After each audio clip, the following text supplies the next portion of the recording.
ರಾಜ್ಯದಲ್ಲಿ ನಾನು ನನ್ನದೇ ಆದಂತ ಪಕ್ಷವನ್ನ ಕಟ್ಟುತ್ತೇನೆ ಅಂತ ಈಗ ಪಣ ತೊಟ್ಟಂತೆ ಕಾಣಿಸ್ತಾ ಇದೆ.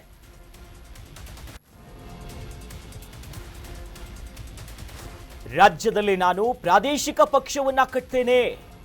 ಈ ರೀತಿಯಾಗಿ ವಿಜಯಪುರದಲ್ಲಿ ಶಾಸಕ ಯತ್ನಾಳ್ ಕೊಟ್ಟಿರುವಂತಹ ಹೇಳಿಕೆ ಇದು. ಹಿಂದೂ ಕಾರ್ಯಕರ್ತರ ಅಭಿಪ್ರಾಯವನ್ನ ಪಡ್ಕೊಂಡು ನಾನು ಒಂದು ಪ್ರಾದೇಶಿಕ ಪಕ್ಷ ಕಟ್ತೀನಿ, ಹೊಸ ಪಕ್ಷವನ್ನ ರಚನೆ ಮಾಡ್ತೀನಿ ಅಂತ ಯತ್ನಾಳ್ ಒಂದು ಬಾಂಬ್ ಅನ್ನ ಸಿಡಿಸಿದ್ದಾರೆ. ಚುನಾವಣಾ ಆಯೋಗ ನೀಡುವಂತ ಚಿಹ್ನೆಯನ್ನ ಬಳಸ್ತೇನೆ, ಅಧಿಕೃತವಾಗಿ ಮುಂದಿನ ತಿಂಗಳು ಈ ಬಗ್ಗೆ ಘೋಷಣೆಗಳಾಗುತ್ತೆ ಅನ್ನುವ ಅಭಿಪ್ರಾಯವನ್ನ ಬಿಜೆಪಿಯ ಉಚ್ಚಾಟಿತ ಶಾಸಕ ಬಸನಗೌಡ ಪಾಟೀಲ್ ಯತ್ನಾಳ್ ಕೊಟ್ಟಿರುವಂತ ಸ್ಟೇಟ್ಮೆಂಟ್. ಒಂದು ಈ ರೀತಿಯಾದಂತ ಹೇಳಿಕೆ ಇದೇನು ಮೊದಲ ಬಾರಿಗಲ್ಲ. ಈ ಹಿಂದೆ ರಾಯಣ್ಣ ಬ್ರಿಗೇಡ್ ಅನ್ನ ಕಟ್ತೀನಿ ಅಂತ ಪಣ ತೊಟ್ಟಿದ್ರು. ಸಾಕಷ್ಟು ಕೇಸರಿಯ ವಿಚಾರವನ್ನೇ ಮುಂದಿಡ್ಕೊಂಡು ಬುಲ್ಡೋಸರ್ ಬಾಬಾ ಕರ್ನಾಟಕದ್ದು ಅಂತ ಖ್ಯಾತಿ ಕೂಡ ಪಡ್ಕೊಂಡಿದ್ರು. ಬಟ್ ಈಗ ಮತ್ತೆ ಪ್ರಾದೇಶಿಕ ಪಕ್ಷವನ್ನ ಕಟ್ಟುತ್ತೇನೆ ಎನ್ನುವಂತ ಮಾತು ಹೊರಗಾಗ್ತಿದ್ದಾರೆ. ಕೆಲ ತಿಂಗಳ ಹಿಂದೆಯಷ್ಟೇ ಬಿಜೆಪಿಯ ಪರವಾಗಿನೇ ತೆರೆಮರೆಯಲ್ಲೇ ಗುದ್ದಾಟ ನಡೆಸ್ದಂಗಿತ್ತು, ನಾನು ಬೇರೆ ಪಕ್ಷಕ್ಕೆ ಹೋಗಲ್ಲ, ಬಿಜೆಪಿನೇ. ಆದರೆ ನನ್ನ ಆಕ್ರೋಶ ಇರೋದು ಯಡಿಯೂರಪ್ಪ ಮತ್ತು ಅವರ ಕುಟುಂಬ, ವಿಜೇಂದ್ರ ಅವರ ಮೇಲೆ ಮಾತ್ರ ಅಸಮಾಧಾನ, ಪಕ್ಷದ ಮೇಲಿಲ್ಲ ಅಂತ ಇದ್ರು. ಯಾಕಂತಂದ್ರೆ ಬಾಗಲಕೋಟೆಯ ಬೈ ಎಲೆಕ್ಷನ್ ಸಂದರ್ಭದಲ್ಲೂ ಕೂಡ ಬಿಜೆಪಿ ಅಭ್ಯರ್ಥಿಯ ಪರವಾಗಿ ಪ್ರಚಾರವನ್ನ ಮಾಡಿದಂತ ಯತ್ನಾಳ್ ಅವರೀಗ ದಿಢೀರಂತ ಪ್ರಾದೇಶಿಕ ಪಕ್ಷವನ್ನ ಕಟ್ಟುತ್ತೀನಿ, ಹಿಂದೂ ಸಮುದಾಯದ ಅಭಿಪ್ರಾಯವನ್ನ ಪಡ್ಕೊಳ್ತೀನಿ ಅಂತಿರೋದು ಇದು ಸಹಜ ಕುತೂಹಲಕ್ಕೆ ಕಾರಣ ಆಗಿದೆ.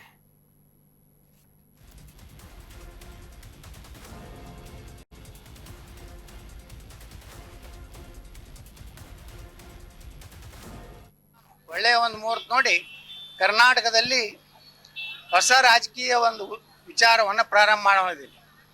ಹಿಂದುತ್ವದ ಎಲ್ಲ ಹಿಂದೂಗಳ ಒಂದು ಸಭೆ ಅಲ್ಲಲ್ಲಿ ಜಿಲ್ಲಾವಾರು ಮಾಡ್ತಾ ಇದ್ದೀನಿ. ಮೊದಲು ಕೋಲಾರ ಜಿಲ್ಲೆಯಿಂದ ನಮ್ಮ ಏನಲ್ಲಿ ಒಂದು ದೊಡ್ಡ ದೇವಸ್ಥಾನ ಇದೆ, ವಿಘ್ನೇಶ್ವರ ದೇವಸ್ಥಾನ, ಅಲ್ಲಿ ಪೂಜೆ ಮಾಡಿ ಇಡೀ ಕರ್ನಾಟಕ ಪ್ರವಾಸ ಮಾಡ್ತೀನಿ. ನನ್ನ ಮೂರು ಉದ್ದೇಶ: ಒಂದು ಹಿಂದುತ್ವ, ಒಂದು ನಿರುದ್ಯೋಗ, ಮೂರನೇದು ಅಭಿವೃದ್ಧಿ. ಈ ಮೂರು ವಿಷಯ ತಗೊಂಡು ಮುಂದಿನ ದಿವಸಗಳಲ್ಲಿ ಕರ್ನಾಟಕದಲ್ಲಿ ಪ್ರಾದೇಶಿಕ ಪಕ್ಷ ಕಟ್ಟಬೇಕು ಅನ್ನೋಂಥ ಅಭಿಪ್ರಾಯವನ್ನು ಜನರನ್ನು ತಗೋತೀನಿ. ಅಪ್ಡೇಟ್ಸ್ಗಳು ಲಭ್ಯವಾಗ್ತಿದೆ ನೋಡಿ. ರಾಜ್ಯ ಸರ್ಕಾರದ ವಿಚಾರ ಏನಿದೆಯಲ್ಲ ಹೈಕಮಾಂಡ್ ನಲ್ಲಿ ಇದು ಒಂದು ಟೆಂಡರ್ ಆಗ್ಬಿಟ್ಟಿದೆ. ಶಾಸಕ ಬಸನಗೌಡ ಪಾಟೀಲ್ ಯತ್ನಾಳ್ ಗಂಭೀರ ಆರೋಪಗಳನ್ನ ಮಾಡ್ತಿದ್ದಾರೆ. ಕುರ್ಚಿಗೆ ಸಿದ್ದು ಮತ್ತು ಡಿಕೆಶಿ ಎಷ್ಟು ಕೊಡ್ತಾರೆ ಅಂತ ಟೆಂಡರ್ ನಡೆದಿದೆಯಂತೆ ಕಾಂಗ್ರೆಸ್ನಲ್ಲಿ. ಗಂಭೀರವಾಗಿರುವಂತಹ ಆರೋಪಗಳಿದು. ಬಿಜೆಪಿಯ ಉಚ್ಚಾಟಿತ ಶಾಸಕ ಯತ್ನಾಳ್ ಅವರು ಹೇಳ್ತಿರೋದು, ರಾಜ್ಯದಲ್ಲಿ ಸಿಎಂ ಬದಲಾವಣೆಯ ವಿಚಾರಗಳೇನಿದೆಯಲ್ಲ ಇದೊಂದು ಟೆಂಡರ್ ಅಂತೆ. ಏನ್ ಟೆಂಡರು? ಕುರ್ಚಿಗೋಸ್ಕರ ಸಿದ್ದರಾಮಯ್ಯನವರು ಎಷ್ಟು ಕೊಡ್ತಾರೆ, ಡಿ ಕೆ ಶಿವಕುಮಾರ್ ಅವರು ಎಷ್ಟು ಕೊಡ್ತಾರೆ ಅಂತ ಕಾಂಗ್ರೆಸ್ಸಿನ ಹೈಕಮಾಂಡ್ ನಾಯಕರು ಕಾದು ಕೂತಿದಾರಂತೆ.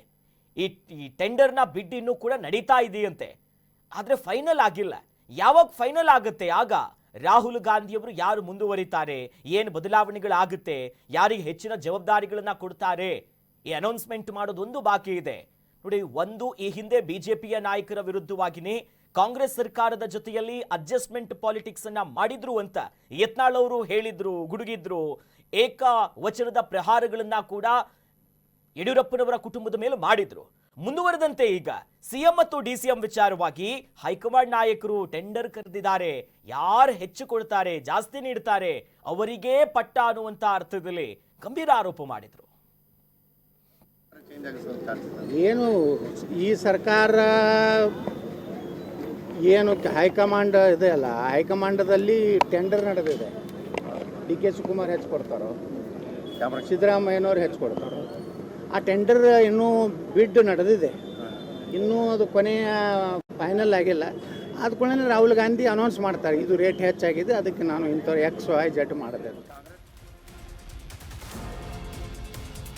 ಮುಂದುವರೆದಂತೆ ಸಿದ್ದರಾಮಯ್ಯನವರು ಅಸಹಾಯಕರಾಗಿದ್ದಾರೆ ಅಂತ ರಾಜಣ್ಣ ಅವರು ಇತ್ತೀಚೆಗಷ್ಟೇ ಒಂದು ಹೇಳಿಕೆ ಕೊಟ್ಟಿದ್ರು. ರಾಜಣ್ಣ ಅವರು ಹೇಳಿದ್ದು 100ರಷ್ಟು ಸತ್ಯ. ನೇರವಾಗಿ ಅವರು ಹೇಳಿದ್ದಾರೆ, ಮೊದಲಿನ ಸಿದ್ಧವಾಗಿ ಸಿದ್ದರಾಮಯ್ಯನವರು ಉಳಿದಿಲ್ಲ, ಬೆಂಬಲಿಗರ ರಕ್ಷಣೆಗೂ ಕೂಡ ಅವರಿಲ್ಲ, ಜನರ ನಂಬಿಕೆಗೆ ತಕ್ಕಂತೆ ಸಿದ್ದರಾಮಯ್ಯ ಅಧಿಕಾರವನ್ನು ನಡೆಸ್ತಿಲ್ಲ. ಮಾಜಿ ಸಹಕಾರ ಸಚಿವರಾಗಿದ್ದಂತ ರಾಜಣ್ಣ ಅವರು ಸಿದ್ದರಾಮಯ್ಯನವರ ಪರಮಾಪ್ತರು ಒಂದು ಸ್ಟೇಟ್ಮೆಂಟ್ ಕೊಟ್ಟಿದ್ರು. ಸಿದ್ದರಾಮಯ್ಯನವರು ಒಂಟಿಯಾದಂಗಿದೆ, ಏಕಾಂಗಿ ಆಗ್ಬಿಟ್ಟಿದ್ದಾರೆ, ಯಾರ ರಕ್ಷಣೆಗೆ ಬರ್ತಿಲ್ಲ, ಅಸಹಾಯಕ ಪರಿಸ್ಥಿತಿಯಲ್ಲಿ ಸಿದ್ದರಾಮಯ್ಯನವರು ಇದ್ದಾರೆ ಅಂತ ಕಾಂಗ್ರೆಸ್ಸಿನ ಶಾಸಕರ ಸ್ಟೇಟ್ಮೆಂಟ್ ಕೊಟ್ಟಿದ್ರು. ಅದೇ ವಿಚಾರವನ್ನ ಮಾತನಾಡಿದಂತ ಯತ್ನಾಳ್ ಅವರು ಹೇಳಿದ 100% ಸತ್ಯ. ಅವ್ರು ನೇರವಾಗಿ ಹೇಳಿದ್ದಾರೆ, ಸಿದ್ದರಾಮಯ್ಯನವರು ಮೊದಲಿನ ರೀತಿ ಇಲ್ಲ, ಸಿದ್ದರಾಮಯ್ಯನವರ ಆಡಳಿತದ ವೈಖರಿನೇ ಅದನ್ನ ಹೇಳುತ್ತೆ, ಜನರ ನಂಬಿಕೆಗೆ ತಕ್ಕಂತೆ ಸಿದ್ದರಾಮಯ್ಯನವರು ಅಧಿಕಾರವನ್ನು ನಡೆಸ್ತಿಲ್ಲ ಅನ್ನೋದನ್ನ ಇವತ್ತು ಯತ್ನಾಳ್ ಅವರು ಕೂಡ ಅದೇ ವಿಚಾರವಾಗಿ ಮಾತನಾಡಿದ್ರು. ರಾಜಣ್ಣ ಅವರೇ ಈಗ ವ್ಯಕ್ತಪಡಿಸ್ತಾ ಇದ್ದಾರೆ, ಸಿದ್ದರಾಮಯ್ಯ ಅವರು ಅಸಹಾಯಕರಾಗಿದ್ದಾರೆ, ಮಾತಾಡ್ತಾ ಇಲ್ಲ. ರಾಜಣ್ಣ ಅವ್ರು ಹೇಳಿದ 100% ಸತ್ಯ ಇದೆ. ನನ್ನ ಹಾಗೆ ರಾಜಣ್ಣ ಅವ್ರು ಸಹ ಕಾಂಗ್ರೆಸ್ನಲ್ಲಿ ನೇರವಾಗಿ ಮಾತಾಡೋರು. ಅವರು ಸಿದ್ದರಾಮಯ್ಯನವರು ಭಾಳ ನಂಬಿದ್ರು.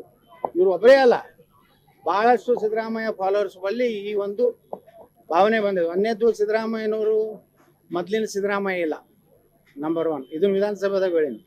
ಎರಡನೇದು, ತಮ್ಮ ಫಾಲೋವರ್ಗಳ ರಕ್ಷಣೆ ಮಾಡ್ತಾ ಇದ್ರು.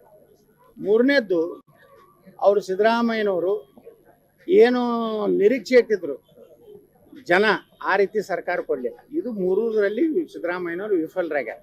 ಕಾಂಗ್ರೆಸ್ ಶಾಸಕ ರಾಜಣ್ಣ ಅವರೇ ಈಗ ವ್ಯಕ್ತಪಡಿಸ್ತಾ ಇದ್ದಾರೆ, ಸಿದ್ದರಾಮಯ್ಯ ಅವರು ಅಸಹಾಯಕರಾಗಿದ್ದಾರೆ, ಮಾತಾಡ್ತಾ ಇಲ್ಲ. ರಾಜಣ್ಣ ಅವ್ರು ಹೇಳಿದ 100% ಸತ್ಯ ಇದೆ. ನನ್ನ ಹಾಗೆ ರಾಜಣ್ಣ ಅವರು ಸಹ ಕಾಂಗ್ರೆಸ್ನಲ್ಲಿ ನೇರವಾಗಿ ಮಾತಾಡೋರು. ಮತ್ತಷ್ಟು ಅಪ್ಡೇಟ್ಸ್ಗಳಿದೆ, ಗಮನಿಸ್ತಾ ಹೋಗೋಣ. ಬಾಗಲಕೋಟೆ ಮತ್ತು ದಾವಣಗೆರೆಯಲ್ಲಿ ಬಿಜೆಪಿ ಗೆಲುವು ನಿಶ್ಚಿತ ಅಂತಿದ್ದಾರೆ. ಆದರೆ ಒಂದು, ಬಿಜೆಪಿ ಗೆದ್ರೆ ಅದು ವಿಜೇಂದ್ರನ ಪವಾಡ ಅಲ್ಲ, ರಾಜ್ಯಾಧ್ಯಕ್ಷರಿಂದ ಅಲ್ಲ, ಅದು ಸಾಬರು ಕೈಗೆ ಬುದ್ಧಿಯನ್ನ ಕಲಿಸಬೇಕಾಗಿದೆ. ಅಂದ್ರೆ ಕಾಂಗ್ರೆಸ್ಗೆ ಬುದ್ಧಿ ಕಲಿಸ್ತಿದ್ದಾರೆ ಅವರು.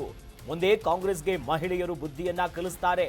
ಹಣ ಬರ್ತಿಲ್ಲ ನೋಡಿ. ಬೈ ಎಲೆಕ್ಷನ್ಗೆ ಸಂಬಂಧಪಟ್ಟಂತೆನೂ ಕೂಡ ಇವತ್ತು ಮಾತನಾಡಿದೆ. ಯಾಕಂತಂದ್ರೆ ಬಿಜೆಪಿಯಲ್ಲಿ ಇಲ್ಲ ಅಂದ್ರೂ ಕೂಡ ಬಾಗಲಕೋಟೆಯಲ್ಲಿರುವಂತಹ ವೀರಣ್ಣ ಚರಂತಿಮಠ್ ಅವರಿಗೆ ಸಹಕಾರವನ್ನ ಕೊಟ್ಟಿದ್ರು, ಪ್ರಚಾರದಲ್ಲಿ ಭಾಗಿಯಾಗಿದ್ರು, ಸಾಕಷ್ಟು ಅವರು ಪರವಾಗಿ ಬ್ಯಾಟಿಂಗ್ ಅನ್ನ ಮಾಡಿದ್ರು. ಬಿಜೆಪಿ ಗೆದ್ದೇ ಗೆಲ್ಲುತ್ತೆ ಎರಡೂ ಕ್ಷೇತ್ರದಲ್ಲಿ. ಆದ್ರೆ ಇದರ ಕ್ರೆಡಿಟ್ ಏನಿದೆಯಲ್ಲ, ಇದು ಬಿಜೆಪಿಯ ರಾಜ್ಯಾಧ್ಯಕ್ಷರಾಗಿರುವಂತ ವಿಜಯೇಂದ್ರ ಅವರಿಗೆ ಅಲ್ಲ, ಅವರೇನು ಪವಾಡ ಅಲ್ಲ ಅವರು. ಅಂದ್ರೆ ಇಲ್ಲಿ ಒಂದು ವೇಳೆ ಬಿಜೆಪಿ ಗೆಲ್ಲೋದು ಫಿಕ್ಸು. ಆ ಗೆಲುವಿಗೆ ಕಾರಣ ಯಾರು ಕೇಳಿದ್ರೆ, ಮುಸ್ಲಿಂ ಸಮುದಾಯ ಈ ಬಾರಿ ಕಾಂಗ್ರೆಸ್ ನಾಯಕರಿಗೆ ಒಂದು ಬುದ್ಧಿಯನ್ನ ಕಲಿಸಿದೆ. ಆ ಕ್ರೆಡಿಟ್ ಬಿಜೆಪಿಗೆ. ಮುಂದೆ ಕಾಂಗ್ರೆಸ್ಗೆ ಮಹಿಳೆಯರು ಕೂಡ ಬುದ್ಧಿ ಕಲಿಸ್ತಾರೆ. ಸರಿಯಾಗಿ ಕೊಟ್ಟಂತ ಗ್ಯಾರಂಟಿ ಯೋಜನೆಗಳ ಅನುಷ್ಠಾನಗಳು ಆಗ್ತಿಲ್ಲ, ಹೀಗಾಗಿ ಎಲ್ಲರೂ ಸೇರಿ ಬುದ್ಧಿ ಕಲಿತಾರೆ. ಬಟ್ ಇದರ ಕ್ರೆಡಿಟ್ ಬಿಜೆಪಿಗೆ, ಆದ್ರೆ ರಾಜ್ಯಾಧ್ಯಕ್ಷರಿಗಲ್ಲ ಅಂತ ಕಟುವಾಗಿ ಮಾತನಾಡಿದ್ರು. ಕಾಂಗ್ರೆಸ್ ಎರಡು ಕಡೆ ಸೋಲ್ತಿದ್ದಾನೋ ಅಂತ ಶುಭ ಸೂಚನೆ. ಆ ಶುಭ ಸೂಚನೆ ಸಿಕ್ಕಿದ್ರಿಂದ ಇವತ್ತು ಇದೇನು ವಿಜೇಂದ್ರನ ಪವಾಡ ಏನಿಲ್ಲ. ನಾಳೆ ನೀವೆಲ್ಲ ಹೊಡಿತೀರಿ, ಕೆಲವೊಂದು ಅದಾವು. ಆ ವಿಜಯ ಕರ್ನಾಟಕದ ಪೇಪರ್ ಇದೆ, ಹೆಚ್ಚು ಕಡಿಮೆ ವಿಜೇಂದ್ರ ಕರ್ನಾಟಕ ಮಾಡಿದ್ರು ಚಲೋ ಅವರು. ನಾಳೆ ಏನತ್ತಾರೆ, ವಿಜೇಂದ್ರ ನೇತೃತ್ವದಲ್ಲಿ ಬತ್ತಾರೆ. ಅಲ್ಲಿ ಸಾಬ್ರು ಕಾಂಗ್ರೆಸ್ಗೆ ಬುದ್ಧಿ ಕಲಿಸ್ಬೇಕಾಗೈತಿ. ಸಾಬರ ಜಗಳ, ಕಾಂಗ್ರೆಸ್ ಜಗಳ, ಬಿಜೆಪಿಗೆ ಲಾಭ ಆಗ್ತದೆ. ಇಲ್ಲಿ ಬಾಗಲಕೋಟೆನಾಗ ಅಂದ್ರೂ ಗುರ್ತೈತಿ, ಅವ್ರ ಎಟ್ಟೆಟ್ಟು ಮಹಾನ್ ನಾಯಕರು ಅಂದ್ರೆ 8 ಜನ ಸೇರಿದ್ರು, ವಾತಾವರಣ ಹೆಂಗಿತ್ತು ಎಲ್ಲಾನು ಗೊತ್ತದ. ಅದಕ್ಕೆ ಕ್ರೆಡಿಟ್ ನೀವು ನಾಳೆ ಇವೆರಡು ಕ್ರೆಡಿಟ್ ಅವ್ರು ಕೊಡ್ಲಾಕತ್ತೇಳಿ ಸಾಯಂಕಾಲ ಎಲ್ಲ ಚಾನಲ್ದವ್ರು ಒಂದೊಂದು ತಾಸು ವಿಜೇಂದ್ರ ಇಲ್ಲದೆ ಬಿಜೆಪಿ ನಾಯಕ. ಕರ್ನಾಟಕ ನ್ಯೂಸ್ ಬೀಟ್ ಫಾಲೋ ಮಾಡಿ, ಸಬ್ಸ್ಕ್ರೈಬ್ ಮಾಡಿ.